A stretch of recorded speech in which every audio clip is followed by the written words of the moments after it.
Hi friends, please subscribe to Amravati Media and press the bell icon for more latest updates. Home మంత్రి Anitha silent, అందుకే hurt అయ్యారట.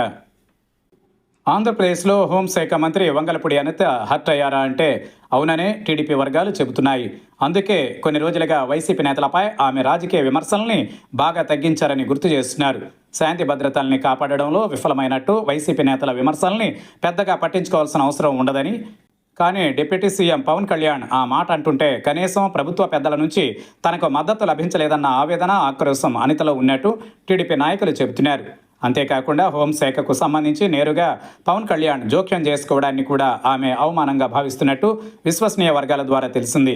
మరోవైపు రాజకీయ ప్రత్యర్థులు తనను తీవ్రంగా టార్గెట్ చేస్తున్నారని, రేపు అధికారం పోతే మొట్టమొదట ఇబ్బంది పడేది కూడా తానే అనేది అనిత భావనగా తెలుస్తోంది. ఈ నేపథ్యంలో ఉద్యోగం చేసినట్టుగా హోంశాఖ మంత్రిత్వ బాధ్యతల్ని నిర్వర్తిస్తే సరిపోతుందని ఆమె అనుకుంటున్నట్టుగా చెబుతున్నారు. బహుశా ఆమె తీవ్ర నిరాశ, నిస్పృహలో ఉండడం వల్లే గుంటూరులో వివస్త్రకు గురైన మహిళను కనీసం పరామర్శించడానికి కూడా వెళ్ళలేదని పలువురు చెబుతున్నారు.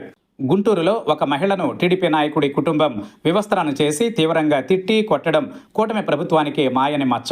అలాగే హోంశాఖ మంత్రిగా ఒక మహిళ ఉన్నప్పటికీ ఇలాంటి దుశ్శాసన పర్వం చోటు చేసుకోవడం అనితకు తీవ్ర అవమానమనే చర్చ జరుగుతోంది. వైసీపీ అధికారంలో ఉన్నప్పుడు టీడీపీ మహిళా విభాగం అధ్యక్షురాలిగా అనిత అనేక ప్రజా వ్యతిరేక విధానాలపై పోరాటాలు చేశారు. ఇప్పుడు కీలకమైన మంత్రిత్వ శాఖకు బాధ్యత వహిస్తూ అత్యంత పేలవమైన పనితీరు కనబరుస్తున్నారనే చెడ్డ పేరు తెచ్చుకున్నారు.